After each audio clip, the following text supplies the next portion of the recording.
Okay, मैं audible and visible to all of you. Online mode में मैं दिखाई सुनाई दे रहा हूँ बेहतरीन तरीके से, एंड ऑल्सो ऑफलाइन बच्चे सामने ही बैठे हैं।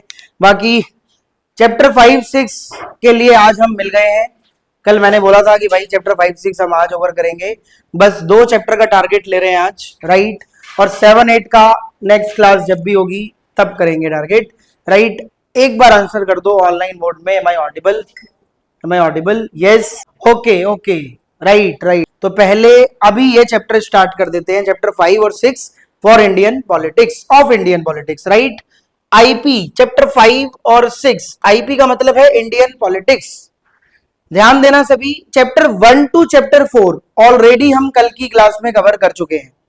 क्या कवर किया है हमने? बेसिक थीम पे इंटरनल एक्सटर्नल बोथ चैलेंजेस हमने कवर कर लिए हैं चैप्टर 1 से 4 तक, राइट। अब हमारी जो ट्रेन है, राइट, फाइनल वॉर, इस सीरीज का नाम फाइनल वॉर है, राइट। ये ट्रेन आ गई है इंडियन पॉलिटिक्स के 1964 ईयर पे। कौन से ईयर पे आ गई है हमारी ट्रेन? 1964। पहले तो यहां से स्टार्ट करेंगे चैप्टर 5। देखो, पॉलिटिकल फेज ईयर याद रखना बहुत जरूरी है। पॉलिटिकल फेज ईयर चैप्टर 5 से चैप्टर 6 तक, कहां तक हम कौन से ईयर तक पॉलिटिक्स को कवर कर लेते हैं, इस पॉइंट को पहले समझना।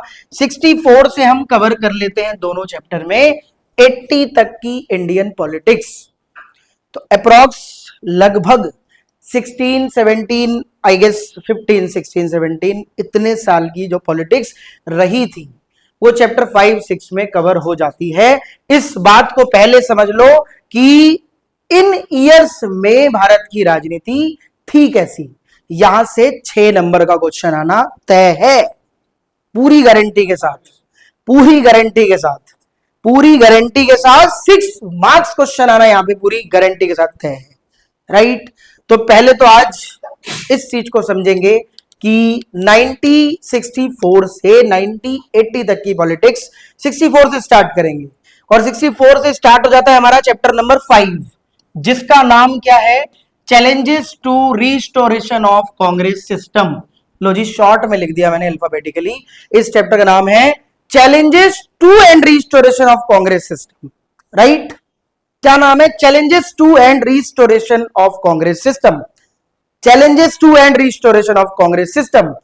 ऑल्दो अब इसका रीनेम हो चुका है, किस नाम से? Parties and party system in India. एक ही बात है, parties and party system in India, एक ही बात है, लेकिन इस वाले नाम से हम समझेंगे क्योंकि आसानी रहती है, राइट। क्या नाम है चैप्टर का? Challenges to and restoration of Congress system. तो हाँ बिल्कुल, अब समझो इसको, पहले लॉजिक को समझो, ट्रिक को समझो। इस वाले चैप्टर में हमें 2 ही थीम कवर करनी है, 2 ही पार्ट कवर करने हैं। 6 मार्कर क्वेश्चन उड़ा दोगे, इस बात की गारंटी है। अब दोनों में से कुछ भी आए, बी रेडी, पक्की बात है, राइट। पहले समझो ध्यान से, इस वाले चैप्टर में हम 2 थीम को कवर करते हैं। एक तरफ कवर करते हैं चैलेंजेस, पहले हमें चैलेंजेस कवर करना है, दूसरी तरफ आ जाता है रिस्टोरेशन। राइटिंग पे बच जाना मेरी बड़ी खराब है, क्या करें? Challenges, restoration, right. दोनों थीम को हमें कवर करना है। Online student focus this, right. Challenges number 1, restoration पहले हम समझेंगे 1964 से, 1964 से, 1964 से। Yes yes yes yes child, एक सेकेंड। अच्छा ठीक है, ऑल राइट, कर लिया मैंने, ऐड कर लिया। अब देखो ध्यान से, बहुत आराम से समझेंगे, कोई जल्दीबाजी नहीं है। नॉन इकोनॉमिक्स स्टूडेंट है ऑनलाइन मोड में सारे, और बाकी इकोनॉमिक्स स्टूडेंट, कोई बात नहीं, बहुत बेहतरीन जाएगा तुम्हारा पेपर, डोंट वरी, राइट। पहले इस चीज को समझो, चैलेंजेस, रिस्टोरेशन, 2 थीम है इस चैप्टर में। तो सर कितने चैलेंजेस इंडिया कंट्री ने 64 से फेस किए थे, राइट। पहले इसको समझो आप। 64 में सबसे पहला चैलेंज नेहरू जी की डेथ, पहला चैलेंज नेहरू जी की डेथ। क्यों कह रहे हैं हम नेहरू जी की डेथ पहला चैलेंज? फर्स्ट चैलेंज 64 में आया, challenges of political succession after Nehru ji. Yes, online mode में ये ध्यान रखना, challenges of political succession, challenges of political succession ये पहला चैलेंज था कि आफ्टर नेहरू जी हमारे देश की पॉलिटिक्स, हमारे इंडियन पॉलिटिक्स को आगे कौन लेके जाएगा, सक्सेस कौन करेगा। तो ये सबसे पहला चैलेंज इंडिया कंट्री ने फेस किया था 1964 में। And 1964 Nehru ji was passed away. Obviously ये सब बातें आपको याद है, मैं यहां रीड नहीं करूंगा कुछ भी, आप सबके माइंड में मैं स्टोरी फिट करूंगा कि भाई ये चीज है, कुछ भी रीड करने की नीड नहीं है। There is no need to read this, right? And you need to understand कि 1964 में इंडिया फेस्ड दिस चैलेंज। कौन सा challenge? Which challenge? Challenges of political succession का पहला चैलेंज कौन सा था जी? नेहरू जी की डेथ, बस, राइट? अब नेहरू जी के बाद यहां लिख दिया हमने आफ्टर नेहरू जी। आफ्टर नेहरू जी, भाई रिस्पेक्ट बिल्कुल करो सबकी। आफ्टर नेहरू जी कौन संभालेगा भारत देश की राजनीति? देखो, किसी के जाने से कोई काम रुकता नहीं है, ये बात बिल्कुल हकीकत है, राइट? कुछ ईयर्स का चैलेंज होता है, कुछ समय की चुनौती होती है, कुछ समय की मुसीबत होती है, बट सब्स्टिट्यूट आ जाता है, राइट? पॉलिटिकल साइंस हिंदुस्तान में बहुत टीचर बेहतरीन पढ़ा रहे हैं, बहुत टीचर बेहतरीन पढ़ा रहे हैं, एक एग्जाम्पल के तौर पे। बट मैं एक चीज पे बिलीव रखता हूं, जस्ट गिव द बेस्ट, बस, राइट? ऐसा नहीं है कि कल को मुझे कुछ हो जाएगा तो पॉलिटिकल साइंस ऑब्वियसली भाई ठीक है, एक एग्जाम्पल के तौर पे बहुत बेहतरीन चलेगा, काफी सब्जेक्ट काफी टीचर्स पढ़ाते हैं, सब अपना बेस्ट देते हैं। और यहां बात अगर हम इंडियन पॉलिटिक्स की करें तो बिल्कुल ऐसा नहीं है कि आज के टाइम पे जो भी नेता है, मतलब जो भी पॉलिटिशियंस हैं, अगर वो अच्छा काम कर रहे हैं तो उनके जैसा काम कोई नहीं कर सकता, ये पॉसिबल नहीं है, ये कहना पॉसिबल नहीं है, right? No one is perfect. ये आपने गजब की बात बोल दी कि एवरीवन इज परफेक्ट। मेरे हिसाब से एवरीवन इज परफेक्ट, हर इंसान के पास माइंड होता है। पॉइंट बस यही है कि इंडियन पॉलिटिक्स को कौन आगे लेके जाएगा नेहरू जी के बाद? यस, चैलेंज आया बिकॉज एग्जिस्ट बहुत सारी प्रॉब्लम थी, बहुत सारी समस्याएं थी। अब सबसे बड़ा चैलेंज यही था, पॉवर्टी कौन हटाएगा, गरीबी कौन खत्म करेगा, एम्प्लॉयमेंट इतनी थी नहीं, पूरा एरा मतलब जो 60s का था वो डेंजरस डिकेड के नाम से जाना जाता था, राइट? 10 साल में पूरा एरा डेंजरस डिकेड। अब देखो 4 नंबर में डेंजरस डिकेड अगर क्वेश्चन आए तो एक डेंजरस डिकेड ये नहीं था, 1960s का पूरा एरा डेंजरस डिकेड पे एक्सप्लेन कैसे करोगे? Indo China war, Indo Pakistan war, Tibet Chinese invasion, ये सब आपने एक्सप्लेन करना है। इसके बाद नेहरू जी की डेथ, इसके बाद लाल बहादुर शास्त्री जी ने 2 चैलेंज फेस किए, एक चैलेंज इकोनॉमिक क्राइसिस, एक चैलेंज वॉर, और फिर शास्त्री जी की डेथ, फिर 4th general election 1967, multiple problem से भरा हुआ इलेक्शन। 1967 में इतनी प्रॉब्लम थी, इकोनॉमिक क्राइसिस, करेंसी की डीवैल्यूएशन, देख लो आप कितने सारे चैलेंज आपको एक्सप्लेन करने हैं 4 नंबर में। बस माइंड में एक चीज फिट कर लेना, और मैं एक चीज आपको बता दूं आज पक्की गारंटी के साथ, क्या पता डेंजरस डिकेड एक्सप्लेन करने को डायरेक्ट क्वेश्चन आ जाए। बिल्कुल बिल्कुल, just the guess, just the guess. ये ध्यान रखना, ऑनलाइन बोर्ड में डेंजरस डिकेड को हम कैसे एक्सप्लेन करेंगे? एकदम 1960s 10 साल में जो ये खतरनाक सिचुएशन आई थी भारत की राजनीति में, सबसे पहली क्या थी? Chinese invasion, Indo China war, ये आपने याद रखना है। After that Indo China war, Chinese invasion लिख लो, इंडो चाइना वॉर लिख लो, याद रख लेना। 64 में नेहरू जी की डेथ, चैलेंज पॉवर्टी कौन खत्म करेगा, डेवलपमेंट कौन इंश्योर करेगा, पॉलिटिक्स कौन सक्सेस करेगा, सारे स्पेयर में हर सोशल कल्चरल डेवलपमेंट कौन करेगा, बहुत बड़ा क्वेश्चन मार्क लग गया। फिर शास्त्री जी को चुना गया as a prime minister, he was known as non controversial leader from Uttar Pradesh. ये एमसीक्यू में आ सकता है, कहां से थे? यूपी से नॉन कॉन्ट्रोवर्शियल लीडर थे, राइट? शास्त्री जी जब प्राइम मिनिस्टर की सीट पर आते हैं, शास्त्री जी ने 2 चैलेंज फेस किए, उसे भी डेंजरस डिकेड में कंसीडर करेंगे। टू चैलेंज कौन से थे?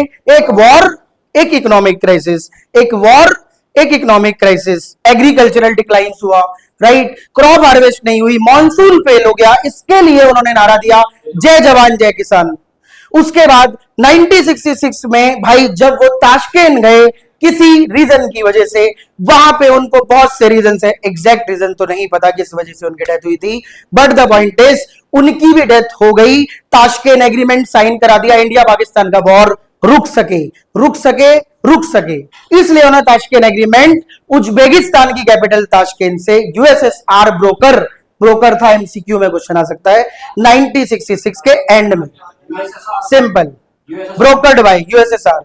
एग्रीमेंट नेम याद रखना गाइस, पॉलिटिक्स स्टार्ट हुई है, एग्रीमेंट नेम याद रखना ऑनलाइन मोड में सभी स्टूडेंट।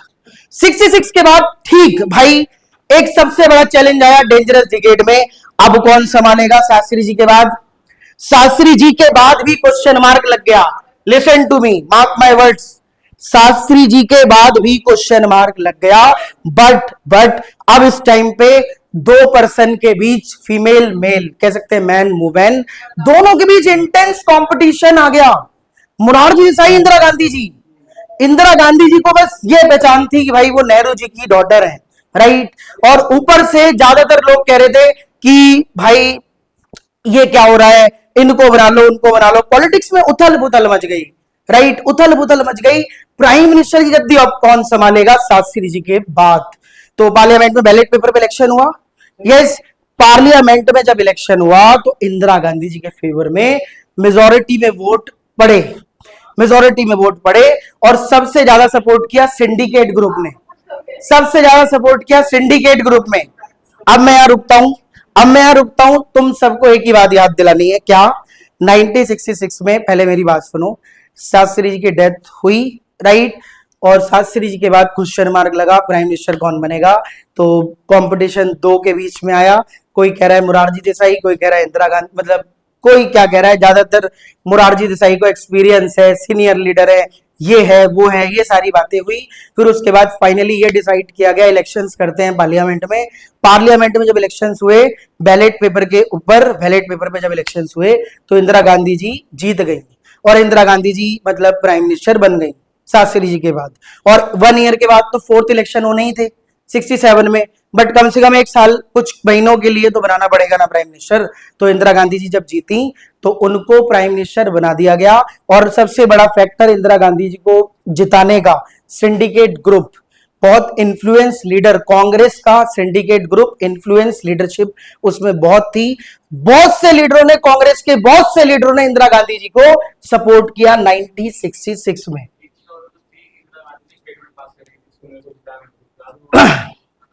आगे आगे है वो, अभी नहीं, ये बैलेट पेपर वाले पे नहीं, वो जब तक वो पॉलिटिक्स सीखेंगी, जब पॉलिटिक्स सीखेंगी जब, वो कंसाइंस वोट की डिमांड आगे है, आगे है। 1969 चल रहे हैं, अभी धीरे धीरे चल रहे हैं। देखो डेंजरस डिकेड में नहीं है, डेंजरस डिकेड को कैसे एक्सप्लेन करना है मैं आपको बता रहा हूं। यहां तक क्लियर है? 66 इंदिरा गांधी जी बन गई। अब लास्ट समझना ध्यान से, 1967 में अगेन इलेक्शंस का टाइम आ गया ऑनलाइन मोड में। एक बार बताओ समझ आ रहा है? एक बार बताओ, ऐसे करके समझ आ रहा है? यस, एक बार बताओ पहले कि मतलब क्लियर है। आराम आराम से चलेंगे क्योंकि पता होना चाहिए भाई कि क्लियर है। हाँ, 1966 में इंदिरा गांधी जी बन गई और ठीक एक साल के बाद फोर्थ इलेक्शन का टाइम आ गया 1967 में, जनरल लोकसभा इलेक्शन। अब ये जो फोर्थ जनरल इलेक्शन था ना, इस इलेक्शन को इंडियन पॉलिटिक्स की हिस्ट्री में, 1967 के इलेक्शन को इंडियन पॉलिटिक्स की हिस्ट्री में लैंडमार्क ईयर कंसीडर किया जाता है। अगर क्वेश्चन में लैंडमार्क ईयर लिखा आ जाए तो यही है आंसर, घबरा मत जाना। 1967 के फोर्थ लोकसभा इलेक्शन को लैंडमार्क ईयर कंसीडर किया जाता है।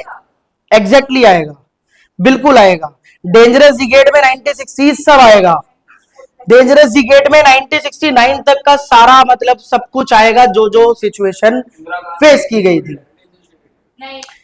देखो यार तुम कंफ्यूज मत हो, मैं इसीलिए आराम आराम से चल रहा हूं। अगर डेंजरस डिकेड पे क्वेश्चन आए तो पहला इंडो चाइना वॉर, दूसरा नेहरू जी की डेथ के बाद पॉलिटिक्स कौन संभालेगा? शास्त्री जी ने 2 चैलेंज फेस किए, ताशकंद एग्रीमेंट साइन हुआ, फिर उनके बाद इंदिरा गांधी जी बन गई, उनके बाद फिर 4th general election landmark year क्यों कंसीडर किया जाता है? बिकॉज मल्टीपल प्रॉब्लम से भरा हुआ ये इलेक्शन था। इस इलेक्शन में इकोनॉमिक क्राइसिस फेस किया था इंडिया ने, भारत देश ने, हमारे देश ने। बहुत से रीजन थे उसके पीछे, कारण थे। क्या इकोनॉमिक क्राइसिस किन किन वजह से आता है? अब आप इकोनॉमिक्स स्टूडेंट, अर्थव्यवस्था जब चरमराती है तो उसके पीछे बहुत से कारण होते हैं। Less production, bad crop harvest, food shortages, cylinder की शॉर्टेजेस पड़नी स्टार्ट हो गई है। बट ये जमाना इंडक्शन का है, ये जमाना इंडक्शन का है। इंसान 3000 रुपए में इंडक्शन लेके आ रहा है, बट वो लक्कड़ से चूल्हा नहीं जलाएगा, क्योंकि ये पहले वाला जमाना नहीं है, राइट? हाँ, ये भी इन्फ्लेशन का रेट बहुत हाइपर हो जाना, राइज ऑफ इन्फ्लेशन, महंगाई बढ़ जाना, प्राइस राइज हो जाना of essential food, essential commodities. Point ये है, करेंसी डिवेल्यूशन हो गई। ये सारे रीजन थे 1967 के इलेक्शन के, सारे कारण थे 1967 के इलेक्शन के। अब आपको समझ में आ गया 1967 का इलेक्शन क्यों लैंडमार्क ईयर कंसीडर किया जाता था? बिकॉज ये सारे कारण थे। ऑनलाइन मोड में प्लीज एक बार बताओ क्लियर है, एक बार बताओ क्लियर है? यस। अभी देखो डेंजरस गेट नहीं समाप्त हुआ है, पहले समाप्त होने दो, पहले समाप्त होने दो। अब 1967 से 1968 तक 1 साल की पॉलिटिक्स समझना। इलेक्शन हो गया, होल्ड हो गया इलेक्शन। इलेक्शन होने के बाद देखो, यहां देखो, इस वाले इलेक्शन को कहते हैं 4th जनरल लोकसभा इलेक्शन। जल्दी जल्दी में लिखेंगे, rapid revision. 4th general Lok Sabha election, इस वाले इलेक्शन को हम लैंडमार्क ईयर कहते हैं। Landmark year due to economic crisis. इसके अंदर बहुत से कारण होते हैं, आपको पता है, price rise of like essential commodity, less production, ये सब अपने आप लिख लेना, इतना माइंड मैप बना लेना। अब लैंडमार्क ईयर का सबसे बड़ा कारण इकोनॉमिक क्राइसिस, दूसरा कारण पॉलिटिकल क्राइसिस भी था। पॉलिटिकल क्राइसिस भी था जी। अच्छा, इकोनॉमिक क्राइसिस आपको पता है क्यों होता है? सब समझ सकते हो। पॉलिटिकल रीजन क्यों भाई? पॉलिटिकल कारण क्या था? पॉलिटिकल क्राइसिस को समझना 5 मिनट में खत्म कर देंगे जी। पॉलिटिकल क्राइसिस, एक तो नॉन कांग्रेसिज्म, नॉन कांग्रेसिज्म विचारधारा आ गई थी नॉन कांग्रेस पार्टी की, जिसको कॉइन राम मनोहर लोहिया जी ने किया था। राम मनोहर लोहिया जी ने किया था नॉन कांग्रेसिज्म विचारधारा की मैसेज फैलाओ। मोरारजी देसाई के फेवर्स बंदे जितने भी थे, उन सब ने मिलकर नॉन कांग्रेसिज्म विचारधारा को बिल्ड किया। पब्लिकली फ्रंट पे आए कि तोड़ेंगे अब हम कांग्रेस को, तोड़ेंगे अब हम कांग्रेस को। क्योंकि 1967 का इलेक्शन लैंडमार्क ईयर सिर्फ इकोनॉमिक क्राइसिस की वजह से नहीं, सिर्फ इकोनॉमिक क्राइसिस की वजह से नहीं, पॉलिटिकल क्राइसिस की वजह से भी देखा गया था, जिसका पहला point non Congressism. Please noted, please noted. Second reason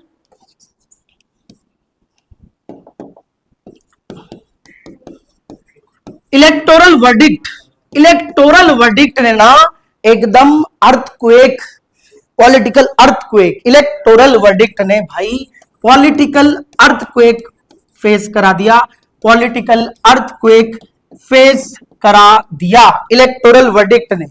electoral verdict का मतलब है इलेक्शन के रिजल्ट।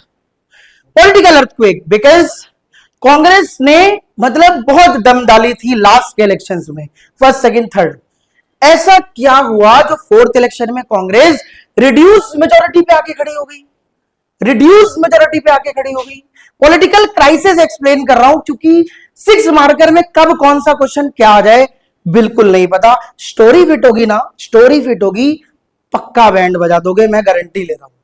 ये तो अभी दोबारा रिपीट होगा, 18 मार्च से दोबारा रिवीजन भी होगी, बट सब होगी दोबारा, टेंशन मत लो। मैं पूरी कहानी फिट करके तो मैं एग्जाम में भेजूंगा, डोंट वरी। उतना तुम सब, मैंने बोला ना, तुम लोग हाई मतलब डिफिकल्ट पेपर डिजर्व करते होगे, मगर फोड़ के आओगे, ये बात की गारंटी है, राइट? पहले ये बताओ electoral verdict, listen to me, political earthquake. क्यों? जो Congress party first second third के इलेक्शन में बिल्कुल वन पार्टी डोमिनेंस वाले पोजीशन पे थी, वो फोर्थ इलेक्शन में आते आते रिड्यूस मेजॉरिटी पे आ गई, क्योंकि 7 स्टेट डायरेक्ट लॉस हो गए, 2 स्टेट में डिफेक्शन हो गया, तो 9 स्टेट कांग्रेस के हाथ से चले गए, राइट? 9 स्टेट कांग्रेस के हाथ से चले गए, और 9 स्टेट भाई कम स्टेट नहीं है, कम स्टेट नहीं है, तो पॉलिटिकल क्राइसिस भी एक रीजन है डेंजरस डिबेट के अंदर पॉइंट में शॉर्ट में एक्सप्लेन करने का, क्योंकि 6 या 4 नंबर के क्वेश्चन में ओवर राइटिंग नहीं करनी, मुद्दे की बात बतानी है। अलग से अगर क्वेश्चन आ जाए डिफेक्शन, कोलिजन, नॉन कांग्रेसिज्म पे, तो ये एक्सप्लेन थोड़ा डिटेल में कर देना, पकड़ लेना क्वेश्चन को, क्वेश्चन की गहराई नापना, पूछा क्या जा रहा है। मैं तुम्हें अगेन बता रहा हूं, 1967 के जो वर्डिक्ट रहे थे, इस वर्डिक्ट ने पूरे इंडियन की पॉलिटिक्स को बदल के रख दिया था, एकदम अर्थक्वेक, भूकंप। वैसे होता है ना भूकंप, झटका लगता है तो यार डर लगने लगता है, भागने लगते हैं मैदान में, अब भाई क्या होगा कि बिल्डिंग गिर ना जाए, but the point is 9 state loss हो गया। अब 9 स्टेट में एक स्टेट ऐसा था, तमिलनाडु, जहां डीएमके ने क्लियर मेजोरिटी सिक्योर की थी स्टेट इलेक्शन में, और स्टेट और नेशनल पहले साथ होते थे, सबको पता है एक साथ इलेक्शन होते थे, सिर्फ सेंट्रल लेवल के इलेक्शन में लॉस नहीं हुआ था, स्टेट एज वेल। बड़े बड़े दिग्गज चेहरे, बड़े बड़े फेस हार गए थे, ये याद कर लेना नोट्स में से, कौन कौन से स्टेट से क्या क्या, राइट? तो एक इलेक्टोरल वर्डिक्ट, इसके बाद 2 चीज समझना, कोलिजन की शुरुआत हुई थी यहां पे स्टेट लेवल पे, this is point to be noted. Central level पे कोलिजन की शुरुआत होती है 89 से, एरा ऑफ कोलिजन जो सेंट्रल लेवल पे स्टार्ट होता है ना, वो 89 से होता है, ये मैं तुम्हें यहां पे जल्दी में बता रहा हूं, from 89 era of collision start होता है नेशनल लेवल पे, यहां पे मैंने लिख दिया नेशनल लेवल। स्टेट लेवल पे इसी ईयर में हुआ था, 67 के इलेक्शन में, 67 इलेक्टोरल वर्डिक्ट, 67 के इलेक्शन ने ना स्टेट लेवल के मतलब लाइक स्टेट में कोलिजन की शुरुआत कर दी थी। अब आप रीड मारना कोलिजन, एसवीडी मतलब ये आपने ध्यान रखना है, एसवीडी गवर्नमेंट, संयुक्त विधायक दल किस किस स्टेट में बना भाई, कोलिजन की गारंटी नहीं होती, कभी भी फेल हो जाता है, कभी भी टूट जाता है, बट इतना ध्यान रखना है स्टेट लेवल पे इस वाले वर्डिक्ट से स्टार्ट हो गई थी, राइट? समझ आ गया? कोलिजन ऑनलाइन मोड में जल्दी लिख दिया मैंने यार, बट रैपिड रिवीजन, तुम अगर कोई डाउट लोगे आराम से समझाएंगे, कोई दिक्कत नहीं है, ऐसी कोई जल्दीबाजी नहीं है। मुझे एक बार बताओ, ये बात समझ आ गई? 60s का एरा, पहले ये बताओ, एसवीडी स्टेट लेवल कोलिजन, वन पाहुल व्योमवंशिका, स्टेट लेवल पे कोलिजन स्टार्ट हो गया, वर्डिक्ट के बाद नेशनल लेवल पे यहां पे एरा ऑफ कोलिजन स्टार्ट हो जाता है 89 से, वो हम चैप्टर 8 में कवर करेंगे, डोंट वरी। अगला रीजन डिफेक्शन। एक और मैं आपको बात बता देता हूं, क्या पता आप मतलब आज के सेशन को याद करो, यूट्यूब पे हम अपलोड करेंगे ही करेंगे।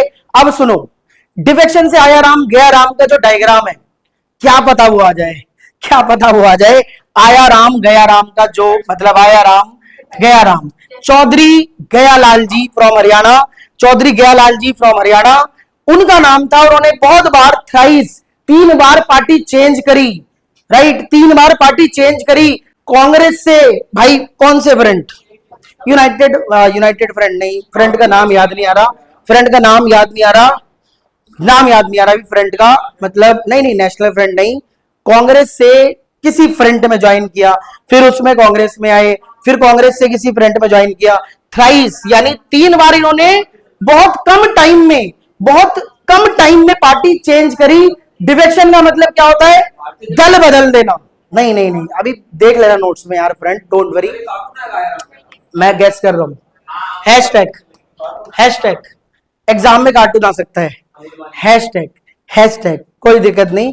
बट इस कॉन्सेप्ट को समझो कि भाई गयालाल जी ने पार्टी को 3 बार बदला, कभी इधर कभी उधर, कभी इधर कभी उधर। तो सुन तो लो, पहले पॉइंट ये है कि डिफेक्शन ना पहले खेल की तरह होता था, एक खेल की तरह होता था, बट एंटी डिफेक्शन लॉ आ गया, एंटी डिफेक्शन लॉ आ गया, एक कानून आ गया, अगर कोई भी politician, leader, elected member, elected leader party छोड़ता है तो उसे रिजाइन देना पड़ता है। अब ये कानून है कि अब उसे रिजाइन देना पड़ेगा, उसकी सीट पे दोबारा बाय इलेक्शन होंगे, राइट। पहले क्या था कि भाई कभी भी जीता हुआ कैंडिडेट भी कभी इधर कभी उधर। तो डिफेक्शन का पूरा कॉन्सेप्ट समझना, पूरा कॉन्सेप्ट समझना हरियाणा के एग्जाम्पल से, यस, चौधरी गयालाल जी के एग्जाम्पल से। अगेन फ्रंट का नाम याद रख लेना, मेरे माइंड में नहीं आ रहा, बट हाँ कांग्रेस से उसमें, उधर से उसमें, ये आपने याद रखना है, सिंपल, राइट। आई होप समझ आ गया। और डिफेक्शन में कोई डाउट? ऑनलाइन स्टूडेंट डिफेक्शन में किसी को भी कुछ ऐसा कुछ, राइट, लिख लोगे यार, बिल्कुल लिख लोगे। अब अगली बात देखो, देखो जी देखो, 1967 इलेक्शन हो गया, 1967 इलेक्शन हो गया, यस, नॉन कांग्रेसिज्म विचारधारा समझ आ गई, इलेक्टोरल वर्डिक्ट समझ आ गया, स्टेट लेवल कोलिजन की शुरुआत हो गई, एसवीडी गवर्नमेंट, डिफेक्शन समझ आ गया। तो 1967 खत्म, 1967 खत्म। अब समझते हैं 1967 1968 के आसपास की सिचुएशन, राइट। अब समझो, चैलेंज वही चल रहा है पॉलिटिकल सक्सेशन वाला, चैलेंज वही चल रहा है, challenges of political succession. 1960s का पूरा डिगेड, 1960 का पूरा डिगेड लास्ट में आ गए अब हम, लिसन टू मी, लास्ट में आ गए अब हम। देखो 1960-68 जब गवर्नमेंट बनी, रिड्यूस मेजोरिटी की, कांग्रेस जीत जरूर गई, बट रिड्यूस मेजोरिटी में कांग्रेस सेंट्रल लेवल पे अपने आप को सिक्योर जरूर कर गई थी। लेकिन यहां पे रिड्यूस मेजोरिटी में हुआ तो कोलिजन की भी गारंटी नहीं होती, कब कौन छोड़ जाए, कब कहां क्या हो जाए, राइट। तो एक सस्पेंस क्रिएट हुआ कि भाई देखो, पहले से आइडिया नहीं था कि कोलिजन फेल होगा, लेकिन लॉन्ग टर्म कोलिजन सक्सेस होने के चांसेस बहुत कम रहते थे, बहुत कम रहते थे। तो 1967-68 में जब सरकार कांग्रेस की बनी, जब सरकार कांग्रेस की बनी, तो सिचुएशन ऐसी आ गई कि जिस सिंडिकेट ग्रुप ने इंदिरा गांधी जी का सपोर्ट किया था 1966 में, शास्त्री जी के बाद बैलेट पेपर पर पार्लियामेंट के अंदर जिताया था, जिस सिंडिकेट ग्रुप ने, वो सिंडिकेट ग्रुप अब इंदिरा गांधी जी के सामने एक बात रख रहा है कि इंदिरा गांधी जी उन्हीं की एडवाइस माने, जैसा वो बोल रहे हैं वैसा करें, क्योंकि हमने तो तुम्हारा सपोर्ट किया था 66 में, राइट। तो अगेन अब सरकार बनने के बाद 67 में जब सरकार बनी कांग्रेस की, इंदिरा गांधी जी प्रधानमंत्री बनी थी, first women prime minister of India Indira Gandhi ji, right. अब समझना है इंदिरा वर्सेस सिंडिकेट, थोड़ा खेल समझना, बहुत मजे से समझा दूंगा, बहुत मजे से समझा दूंगा, लेकिन यह समझना सिंडिकेट ग्रुप, भाई जिस ग्रुप ने 66 में इंदिरा गांधी जी को जिताने का काफी फेवर किया था, and it was the most influence group, right, at that time, कि भाई इंदिरा गांधी जी को जिताने में ज्यादातर जो सपोर्ट था वो इसी ग्रुप का था। अब इन ग्रुप ने इंदिरा गांधी जी को बोला कि आपको हमारी एडवाइस माननी पड़ेगी, हमें फॉलो करना पड़ेगा, जैसे जैसे हम बोलेंगे वैसा करना पड़ेगा। अगेन मैं रिपीट कर रहा हूं, इंदिरा गांधी जी ने बोला हम पब्लिक वेलफेयर करेंगे, पब्लिक पॉलिसीज लाएंगे, प्रो पुअर प्रोग्राम लाएंगे, गरीबी हटाएंगे। 10 point program launch Indira Gandhi ji ने करे, बहुत सी प्लानिंग्स करी। अब यार पॉलिटिक्स तो सीख ही गई थी, अब ऐसे कैसे किसी की बात मान लेंगी? भारत देश लोकतंत्र देश है, लोकतंत्र देश में जनता जनार्दन का सपोर्ट करना है, ग्राउंड लेवल पे देखना है क्या कमियां हैं, देश में किस चीज की आवश्यकता है, देश में क्या भला करना है। उस टाइम पर बहुत मुसीबतें थी, इंदिरा गांधी जी ने 10 पॉइंट प्रोग्राम लॉन्च किया, नेशनलाइजेशन ऑफ बैंक्स, पॉलिसीज, बहुत सी चीजें लाई, राइट। धीरे धीरे उन्होंने इंडिपेंडेंसी गेन कर ली from syndicate group, right. Syndicate group को साइडलाइन कर दिया, क्योंकि इंदिरा गांधी जी अब सीख गई थी, अब उन्हें पता है कि पब्लिक सपोर्ट है उनके साथ, पब्लिक सपोर्ट है उनके साथ। मतलब अच्छा दिल जीता हुआ है लोगों का। तो अब इंदिरा गांधी जी अकेले ही सारे प्रोग्राम्स लेके आई और इन्फ्लुएंस किया पूरे देश में। डायग्राम आ सकता है, डायग्राम आ सकता है, अगेन ध्यान रखना इंदिरा गांधी जी पे डायग्राम आ सकता है, hashtag this. But Indira versus syndicate concept अच्छे से क्लियर करने पड़ेंगे, 10 पॉइंट प्रोग्राम याद रखने पड़ेंगे, तभी आप डायग्राम को अच्छे से कर पाओगे। पहला रीजन कांग्रेस को स्प्लिट करने का ये था, इंदिरा वर्सेस सिंडिकेट कॉन्सेप्ट। पहला रीजन कांग्रेस को स्प्लिट करने का ये था, Indira versus syndicate group concept, समझ आ गया। दूसरा और आखिरी रीजन कांग्रेस पार्टी का स्प्लिट, 1969 का प्रेसिडेंशियल इलेक्शन। ये आपने अच्छे से लिख लेना है, 1969 का प्रेसिडेंशियल इलेक्शन फाइनल रीजन था कांग्रेस पार्टी को स्प्लिट करने का। डॉक्टर जाकिर हुसैन की डेथ हो गई, यस प्रेसिडेंट थे वो। अब प्रेसिडेंट के इलेक्शन, जब तक नया प्रेसिडेंट का इलेक्शन नहीं होता तब तक का चैलेंज बन गया। और दूसरी चीज, मोरारजी देसाई वही गुस्सा निकाल के बैठे हुए थे कि लाइक मुझे क्यों नहीं बनाया गया था 66 में वाइस प्राइम मिनिस्टर, कैसे बन गई थी इंदिरा गांधी जी, राइट। तो अब सब उलट पुलट हो गया, मतलब सिंडिकेट ग्रुप भी अब इनका हो गया, अब अलग से सारी चीजें चल रही हैं। तो यहां पर इलेक्शंस आ रहे हैं प्रेसिडेंट के, तो इंदिरा गांधी जी ने अपना कैंडिडेट उतारा वीवी गिरी, और भाई जो दूसरा ग्रुप था उन्होंने उतारा एन संजीव रेड्डी, जिनका पूरा नाम नीलम संजीव रेड्डी था, राइट। नीलम संजीव रेड्डी, वीवी गिरी। दो तरफाई स्प्लिट ऑफ कांग्रेस पार्टी का दूसरा रीजन 1969 का प्रेसिडेंशियल इलेक्शन अपने आप में बहुत बड़ा कारण बना कांग्रेस पार्टी को स्प्लिट करने का। अब इंदिरा गांधी जी ने प्रोग्राम्स लॉन्च कर रखे थे, प्रीवी पर से अबॉलिश कराया था इंटीग्रेशन ऑफ प्रिंसली स्टेट, राजशाही राज्य को हटा दिया, राइट। प्रीवी पर से अबॉलिश, कहीं से कुछ भी आ सकता है, सारे प्रोग्राम्स याद रखने इंदिरा गांधी जी के।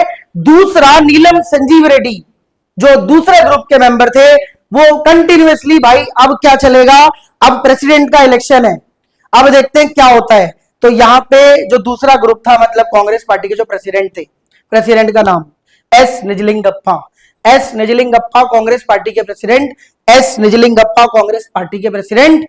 वो क्या करते हैं जी, वो विप आस्किंग रिट इश्यू कराते हैं, मतलब Morarji Desai obviously. Whip asking एक ऐसा प्रोविजन, एक ऐसा रिट जिसमें हम फेवर डेवलप कर सकते हैं, फेवर मांग सकते हैं। जैसे मैं मतलब मान लो कि मैं तुम्हारे सामने आया, अभी पास के ग्रेड इशू किया, भाई नीलम संजीव रेड्डी को वोट देना, एन संजीव रेड्डी को वोट देना, बहुत अच्छे कैंडिडेट है, ऐसा वैसा टाइप करके। इंदिरा गांधी जी ने कंसाइंस वोट मांगे कि भाई जिसको आप देना चाहते हो देख लो, आप जो मर्जी, आपका वोट है, आपका अपना मत है, जो अच्छा हो उसको वोट दे देना।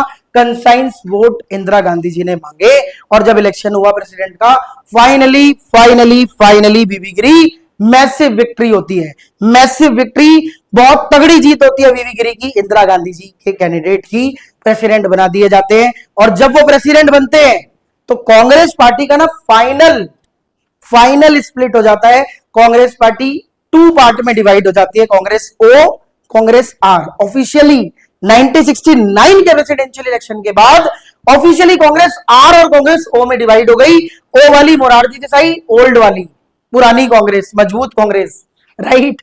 आर वाली न्यू कांग्रेस, इंदिरा गांधी जी वाली, इंदिरा गांधी जी वाली 1969 में। अब देख लो, फाइनली भाई स्प्लिट हो गया कांग्रेस का। पता चल गया किन कारण की वजह से हुआ, दो कारण, इंदिरा वर्सेस सिंडिकेट कॉन्सेप्ट, 1969 का प्रेसिडेंशियल इलेक्शन, वीवी गिरी जीत गए, इंदिरा गांधी जी वाले candidate, nail Sanjeev Reddy whip asking से भी डिमांड करी, फेवर डेवलप मांगा, पार्लियामेंट में हर जगह पे नहीं मिला। जब रिजल्ट आउटकम्स आए, आउटकम्स किसके फेवर में आए, वीवी गिरी के, तो कांग्रेस पार्टी का फाइनल स्प्लिट हो जाता है, कांग्रेस ओ और कांग्रेस आर में। ओ कांग्रेस ओल्ड वाली, आर कांग्रेस इंदिरा गांधी जी वाली। अब न्यू कांग्रेस ओल्ड कांग्रेस ऐसे पहचान कर लो, न्यू कांग्रेस इंदिरा गांधी जी वाली। इंदिरा गांधी जी तो अब जो है सीख गई थी पॉलिटिक्स, राइट। तो 69 में कांग्रेस का स्प्लिट हो गया। अब आ गया ईयर 1970। अच्छा stop this, stop stop, chill chill cool. 1960 का डेंजरस डिकेड खत्म, चैलेंजेस वाला पार्ट क्लियर। पहले ये बताओ चैलेंजेस क्लियर है? चैलेंजेस क्लियर है, वन शॉट पे चैलेंजेस क्लियर है। 1970 तक क्लियर करा दिया मैंने वन शॉट पे, लगभग आधे घंटे लगे होंगे, 1 घंटे लग गए, खैर कोई बात नहीं, लगता है टाइम, बट विल ट्राई कि भाई मैं बेहतरीन करा दूं। एक बार और होगी रिवीजन, डोंट वरी, एक बार और होगी। अभी इकोनॉमिक्स का एग्जाम है बच्चों का, तो करना पड़ रहा है, थोड़ा साथ देना पड़ रहा है। खैर समझ आ गया चैलेंजेस। अब बात करते हैं रिस्टोरेशन। रिस्टोरेशन 1970, पहले चैप्टर को खत्म करेंगे फिर 6 पे चलेंगे। रिस्टोरेशन दूसरा पार्ट। नहीं चैलेंज थोड़ी है ये, रिस्टोरेशन है, चैलेंज खत्म, चैलेंज वाला पार्ट खत्म, यही चैलेंज था 64 से 70, आई मीन 69, राइट। अब देखो 1970 में इंदिरा गांधी जी की जो मेजोरिटी की गवर्नमेंट थी ना, वो क्या बन गई, माइनॉरिटी गवर्नमेंट। पहली बात, इंदिरा गांधी जी की गवर्नमेंट 1970 में मेजोरिटी टू माइनॉरिटी कन्वर्ट हो गई, मेजोरिटी टू माइनॉरिटी कन्वर्ट हो गई, मेजोरिटी टू माइनॉरिटी। ये जो मैं बोल रहा हूं ये याद रखना, इंदिरा गांधी जी की गवर्नमेंट 1970 में मेजोरिटी से माइनॉरिटी बन गई, वो इसलिए कि कांग्रेस पार्टी का क्या हो गया था, स्प्लिट। क्या हो गया था, स्प्लिट। किन किन में, एक तो ओ में और एक आर में। ओ मतलब ओल्ड, आर मतलब इंदिरा गांधी जी वाली, मतलब न्यू। लो जी बता दिया। पहले कांग्रेस पार्टी एक ही थी, अब क्या हुआ, घर का बंटवारा हो गया, बंटवारा हो गया तो इस पार्ट में हो गया। अब 70 में इंदिरा गांधी जी ने एक प्लान किया कि यार अब हमें कुछ डिसीजन लेना चाहिए, लोकसभा को डिसोल्यूशन कर दो, भंग कर दो लोकसभा को, रोक दो, डिसोल्यूट कर दो भाई, डिसोल्यूशन ऑफ लोकसभा। तो 1970 में इंदिरा गांधी जी को, क्योंकि एक्चुअली इंदिरा गांधी जी के पास पता है किसका सपोर्ट था, CPI, communist party of India 70 में। बट इंदिरा गांधी जी को उतना बिलीव नहीं था, सीपीआई कब धोखा दे दे, इससे बेटर क्या है, डिसोल्यूशन कर दो, भंग कर दो लोकसभा, दोबारा इलेक्शन हो जाएंगे। पता था कि जनता हमारे फेवर में, नए इलेक्शन होंगे तो इतिहास 100 साल में नहीं बदल पाएगा, अभी तक कहां बदला है। ये पहले से माइंड मेकअप था, राइट। इंदिरा गांधी जी का रिकॉर्ड कहां टूटा है, नहीं टूटा, अभी तक तो नहीं टूटा, आने वाले समय में टूट जाए तो कुछ नहीं कह सकते, ये चीज पहले से पता थी। 70 में क्या हुआ, लोकसभा डिसोल्यूशन, लोकसभा डिसोल्यूशन हुआ तो 1971 में इलेक्शन हो गए। कौन से इलेक्शन हो गए, fifth election, fifth Lok Sabha election 71 में होल्ड कर दिए गए, 71 में होल्ड कर दिए गए फिफ्थ लोकसभा इलेक्शन। अब इस लोकसभा इलेक्शन का जो इलेक्टोरल कंटेस्ट था, इलेक्टोरल कंटेस्ट, इस लोकसभा इलेक्शन का जो इलेक्टोरल कंटेस्ट था वो क्या था जी, क्या था जी इलेक्टोरल कंटेस्ट। अब देखो इलेक्शन हो रहे तो कंटेस्ट तो होगा ही होगा, यस। ऑनलाइन स्टूडेंट्स 71 में जो इलेक्शन हुआ था, इलेक्टोरल कंटेस्ट क्या था जी, कांग्रेस ओ, बेटा ध्यान देना, कांग्रेस ओ ने बनाया ग्रैंड अलायंस, कांग्रेस ओ ने बनाया grand alliance, Congress R, Indira Gandhi ji plus CPI, इनके अलायंस का नाम Indira Gandhi ji plus CPI, Congress R plus CPI, ऐसे कह सकते हो, प्लस सीपीआई। तो मतलब इलेक्टोरल कंटेस्ट क्या था जी, कांग्रेस ओ ने क्या बनाया, ग्रैंड अलायंस, सारा अपोजिशन इकट्ठा कर दिया इंदिरा गांधी जी को हटाने में, हराने में, यस।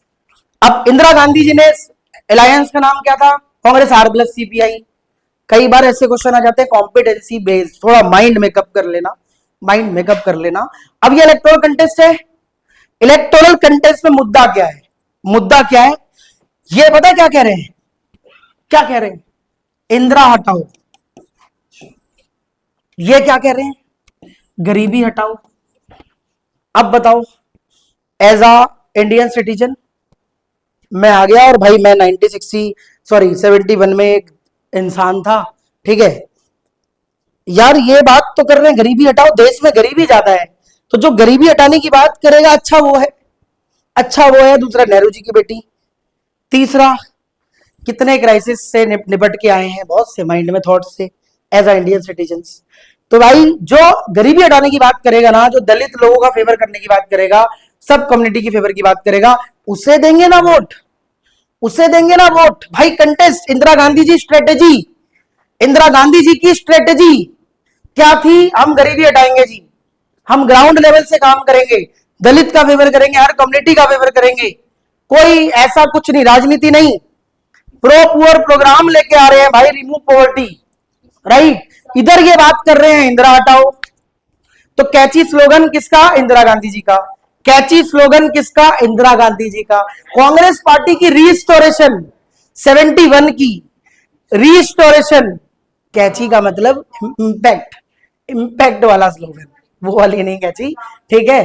खैर अब समझो, कांग्रेस पार्टी का पहली बार रीस्टोरेशन 71 में हुआ with the all this strategy, with the all this strategy, full 1971 electoral contest, right. Grand alliance जी भाई देख लो, इंदिरा गांधी जी भाई देख लो।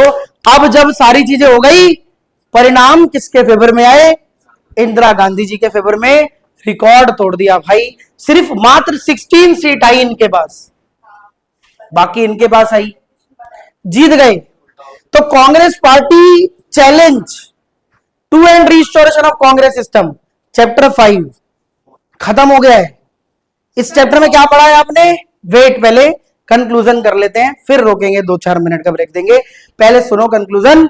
चैलेंजेस टू एंड रिस्टोरेशन में हमने क्या पढ़ा? चैलेंज ये आए 1960s में, डेंजरस डिकेड ये था, ऐसे ऐसे हुआ, ये सिचुएशन आई, ये परिस्थिति आई, रिस्टोरेशन, रिस्टोरेशन, रिस्टोरेशन के बाद भी कहीं ना कहीं प्रॉब्लम थी, बट वो प्रॉब्लम चैप्टर 6 में पूरी होगी, चैप्टर 6 में पूरी होगी। Chapter 5 is finally over, challenges to and restoration of Congress system. I hope समझ आ गया हो। फिर से भी होगा, टेंशन मत लेना, फिर से भी होगा, टेंशन मत लेना। बट फिलहाल बताओ क्लियर है? ऑनलाइन स्टूडेंट भी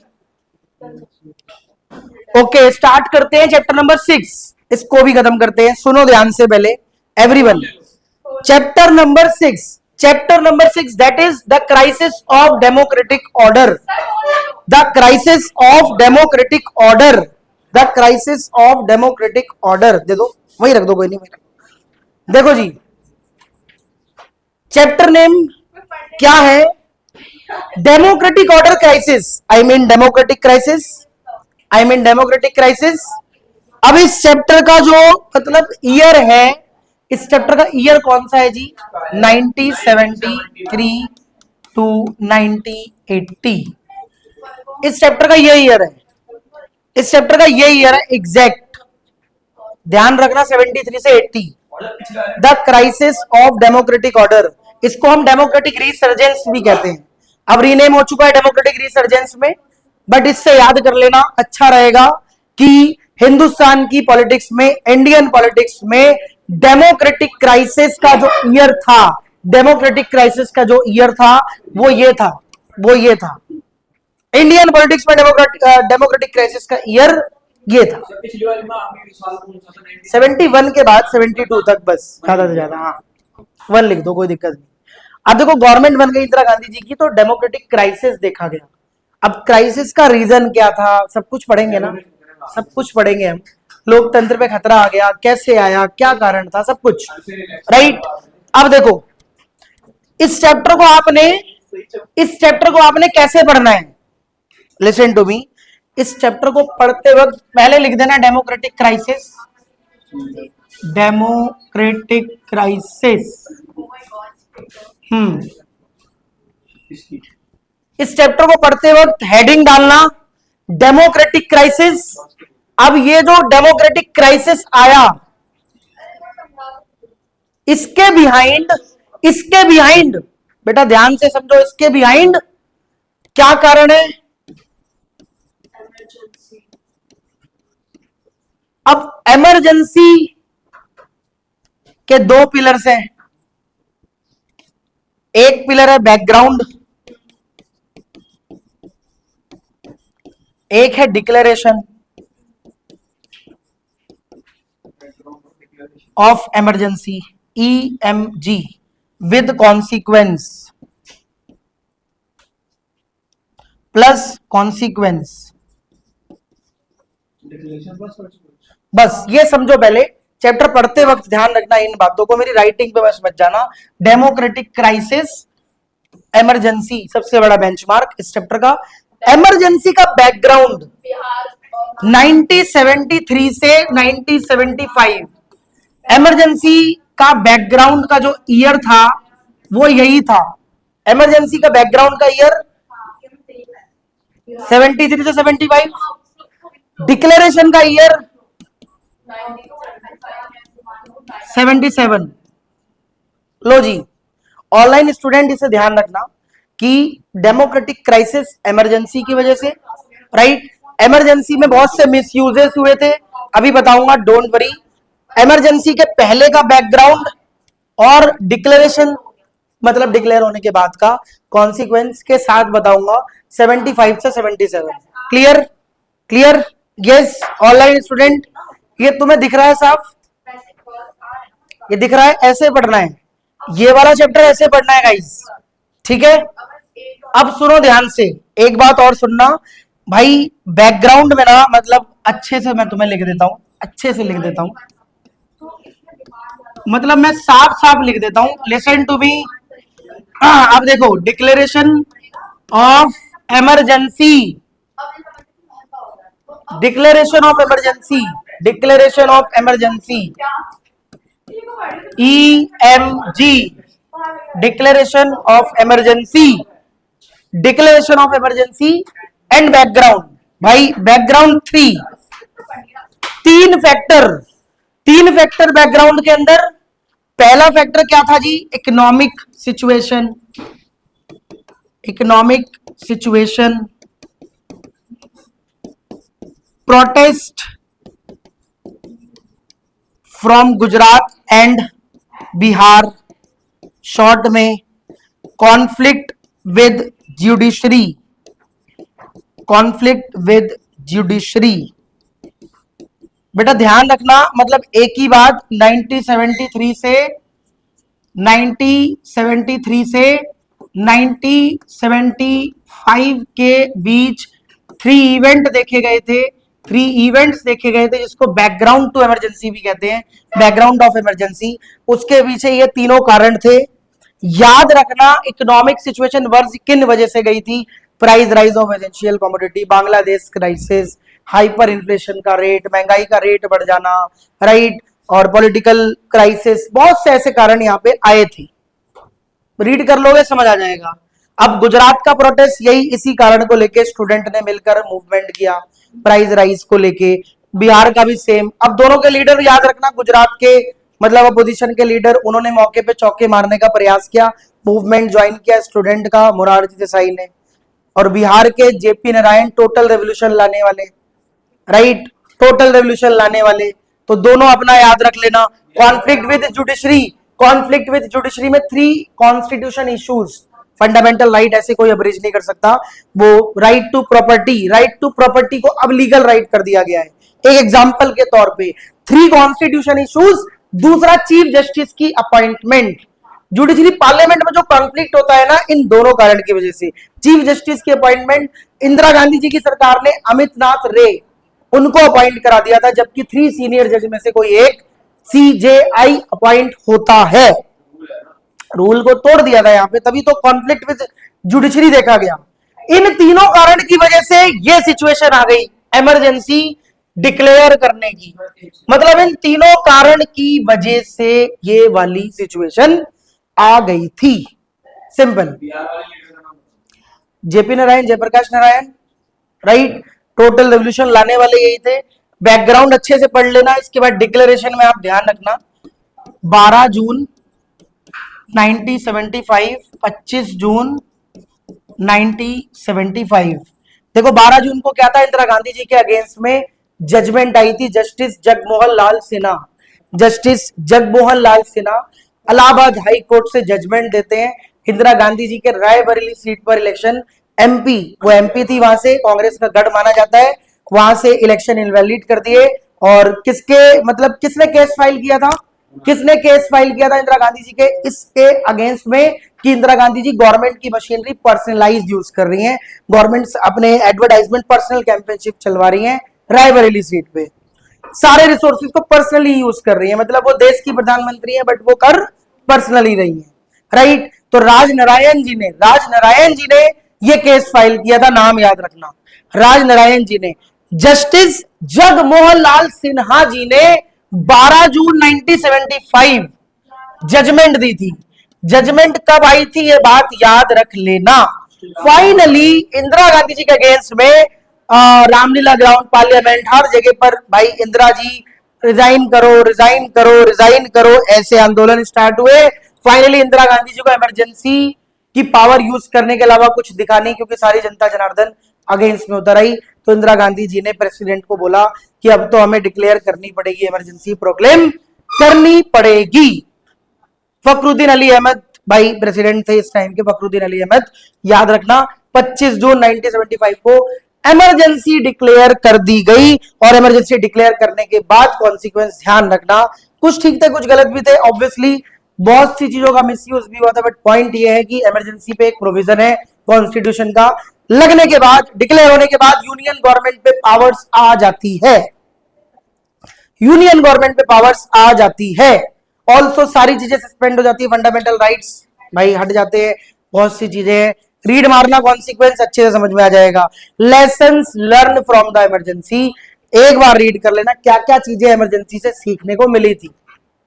ऑल्दो अगर कॉन्सिक्वेंस आए, अच्छे से पढ़ के जाना, अच्छे से पढ़ के जाना, क्या क्या चीजें बैन हुई थी, क्या क्या चीजें रोकी गई थी, किन चीजों में अप्रूवल की रिक्वायरमेंट थी कोई चीज पब्लिश करने के लिए, और प्रिवेंटिव डिटेंशन को एक्सटेंसिवली यूज किया गया था। प्रिवेंटिव डिटेंशन, अरेस्ट करो विदाउट एनी रीजन वगैरह टाइप, राइट। रिट तक को छीन लिया था, हैबियस कॉर्पस रिट छीना नहीं जाता, हैबियस कॉर्पस रिट छीना नहीं जाता फंडामेंटल राइट्स को रिस्टोर करने के लिए। तो काफी लोगों के मन में ऐसा गया यार जुडिशरी के दरवाजे भी बंद हो गए, क्योंकि जुडिशरी इंडिपेंडेंट है, उसके भी बंद हो गए। ये सारे कारण थे। रीड करोगे समझ आ जाएगा भाई, सब कुछ समझ आ जाएगा, कॉन्सिक्वेंस भी, डिक्लेरेशन भी। बट अच्छे से की पॉइंट्स, की टर्म्स याद रखना। क्राइसिस ऑफ डेमोक्रेटिक ऑर्डर, भाई लोकतंत्र में जो खतरा आया था ना, इस कारण की वजह से ये सिचुएशन आई थी 73 से 1977 तक, जिसमें बैकग्राउंड टू इमरजेंसी क्वेश्चन अगर आ जाए, हैशटैग दिस लिख के आ जाना, कर लोगे तुम सब, पक्का कर लोगे। डिक्लेरेशन ऑफ इमरजेंसी, कॉन्सिक्वेंस अगर आ जाए, लेसन्स लर्न फ्रॉम इमरजेंसी आ जाए, कर लो, कर लोगे, right. Don't worry, don't worry. अभी तुम ये चीज ध्यान रखो। इसके बाद ये तो हो गया पूरा ये वाला पार्ट। ऑनलाइन स्टूडेंट पहले बताओ समझ आ गया, क्या क्या चीजें याद रखनी है, ये बात समझ आई? आंसर कर दो एक बार। मन बाहुल एंड अंशिका, व्योम यस। अब देखो इसके बाद ना, politics after emergency, politics after emergency, इस वाले पार्ट को भी कर लेना। क्या पता यहां से भाई देखो क्वेश्चन तो कहीं से भी आ सकता है, बैरूपी आया क्वेश्चन। पॉलिटिक्स आफ्टर इमरजेंसी पे क्या हुआ था कि एक नई पार्टी बनी थी, जनता पार्टी। अब जनता पार्टी गवर्नमेंट पर क्वेश्चन आ सकता है, जिसने स्लोगन दिया था save democracy, save democracy, save democracy.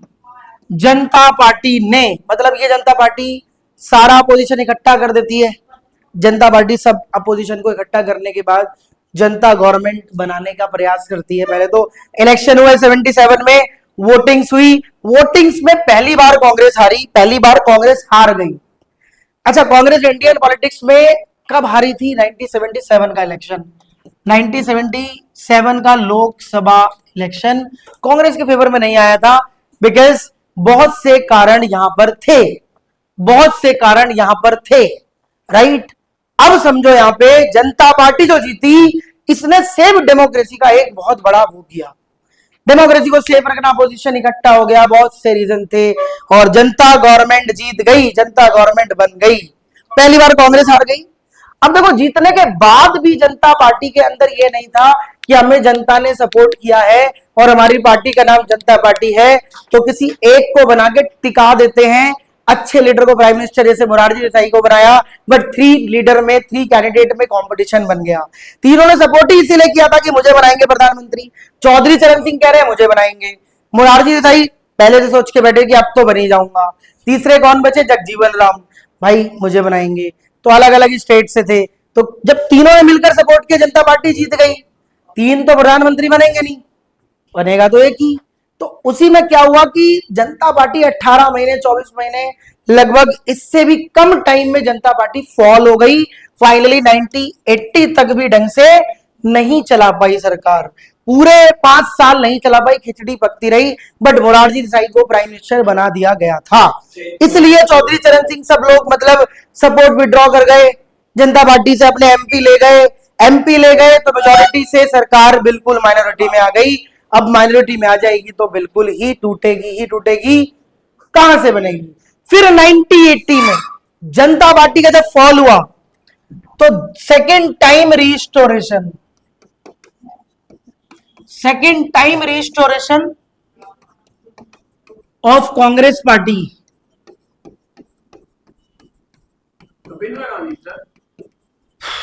Come back कर लिया भाई इंदिरा गांधी जी ने। लो जी 1980 में कम बैक कर लिया इंदिरा गांधी जी ने, बहुत अच्छे लेवल पे कर लिया।